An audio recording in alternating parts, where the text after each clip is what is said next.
Le modèle cellulaire eucaryote animal que nous allons développer est celui de la cellule acineuse pancréatique de mammifères.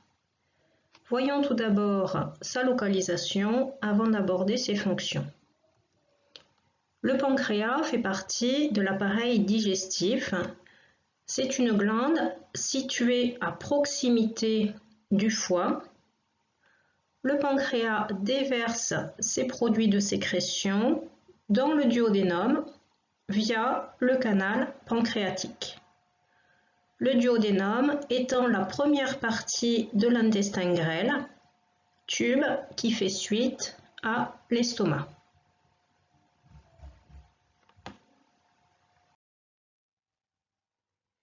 Pour comprendre l'organisation fonctionnelle du pancréas, il faut retracer une partie du déroulement de la digestion.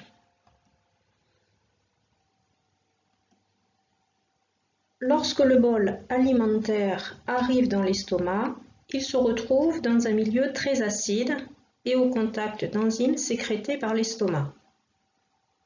Ce bol alimentaire est transformé, il subit un début de digestion chimique, il est modifié et est appelé chyme gastrique. Ce chyme acide est alors libéré dans le duodénum. Lors de cette arrivée, le pancréas est stimulé et sécrète via le canal pancréatique un suc dans la lumière du duodénum. Ce suc étant bien sûr appelé suc pancréatique. Ce suc contient des enzymes digestives qui poursuivent la digestion chimique, c'est-à-dire l'hydrolyse, la cassure, des molécules du chyme en substances plus petites. Ces enzymes pancréatiques sont des glucidases. On retrouve ici un terme se terminant par ase qui se réfère à des enzymes, les glucidases étant des enzymes digérant les glucides, ce que l'on appelle communément les sucres. Glucidase est une grande famille d'enzymes qui comprend notamment l'amylase et ici l'amylase pancréatique, enzyme qui digère l'amidon. On trouve également la lipase pancréatique avec ici comme suffixe ase, donc une enzyme, et préfixe lip qui se réfère aux lipides. On a une enzyme qui digère les lipides communément appelés les graisses. Enfin, on retrouve un certain nombre de protéases pancréatiques, les protéases digérant les protéines, parmi elles la trypsine et la chymotrypsine. L'ensemble de ces enzymes sont synthétisées et sécrétées par les cellules acineuses pancréatiques. Les cellules acineuses pancréatiques constituent la majorité des cellules du pancréas. Elles sont organisées sous forme de rosettes de cellules autour d'une lumière. Nous voyons sur le document 1B une image en 3 dimensions permettant de se rendre compte de l'organisation de ces cellules. Toutes les cellules acineuses pancréatiques formant une rosette constituent ce que l'on appelle un acinus pancréatique.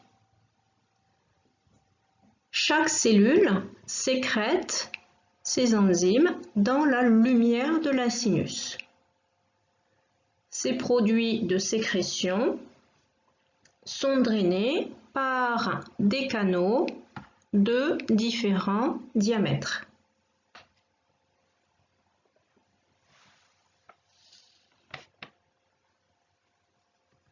à la suite de la lumière, on retrouve des canaux de très petit diamètre, ici nommés canalicules. Plusieurs canalicules se rejoignent pour former un canal de diamètre un petit peu plus grand, qui eux-mêmes se rejoignent en canaux de diamètre plus important, et ainsi de suite, jusqu'à arriver au canal sécréteur le plus large, qui est le canal pancréatique. Donc sur le schéma du bas, rôle du pancréas ici, bien sûr, on a un schéma ultra simplifié qui n'a pas développé cette notion de ramification des canaux. Les canaux à rôle conducteur que nous avons évoqués ont également un rôle de synthèse et de libération d'eau et d'ions de type HCO3-, encore appelé ion hydrogénocarbonate.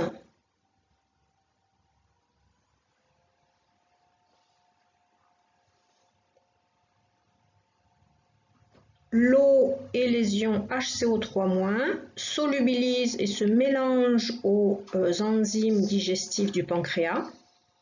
Donc on a des canaux qui ont un rôle de conduction, mais également véritablement de sécrétion. On peut les qualifier de canaux sécréteurs. Les ions HCO3-, hydrogénocarbonate, ont pour action de neutraliser l'acidité du chyme gastrique. C'est-à-dire qu'ils vont relever le pH qui va avoisiner un pH neutre, un pH aux alentours de 7. Cette valeur de pH correspondant à l'optimum d'activité des enzymes pancréatiques. Nous avons abordé ici le rôle exocrine du pancréas. Exocrine signifiant sécrétion, crine sécrétion, exo vers l'extérieur, c'est-à-dire une sécrétion vers des lumières en relation avec le milieu extérieur. Ces lumières étant ici les lumières du tube digestif et donc la lumière de l'intestin qui aboutit plus loin à l'anus et ensuite au milieu extérieur.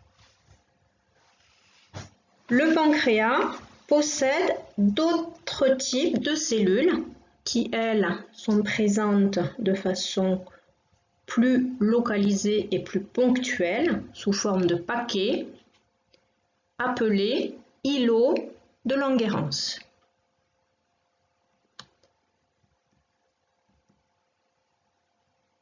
Ces îlots de Langerhans contiennent deux types de cellules. D'une part, les cellules A, encore appelées cellules alpha, qui synthétisent et sécrètent le glucagon, une hormone hyperglycémiante, c'est-à-dire une hormone qui a pour rôle d'augmenter la concentration en glucose dans le sang.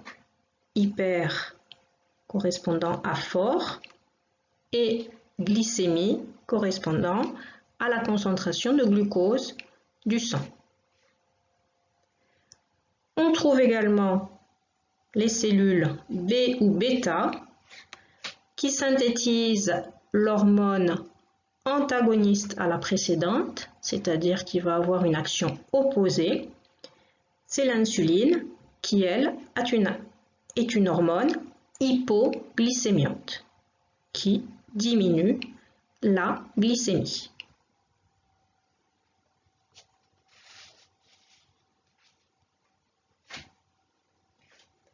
L'îlot de Langerhans libère ces hormones dans le flux sanguin On a ici le rôle endocrine du pancréas, c'est-à-dire la libération de substances dans le milieu intérieur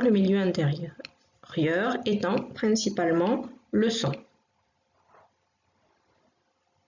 On peut donc conclure ici en disant que le pancréas est une glande amphicrine, crine signifiant sécréter, amphi de deux façons, puisqu'il a à la fois un rôle de sécrétion exocrine et un rôle de sécrétion endocrine.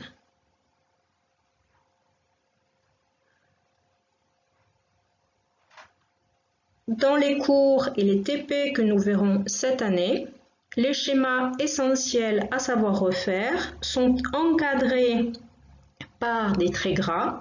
Donc je vous demande de connaître, de savoir refaire cette figure 1C, les autres étant des schémas uniquement d'illustration.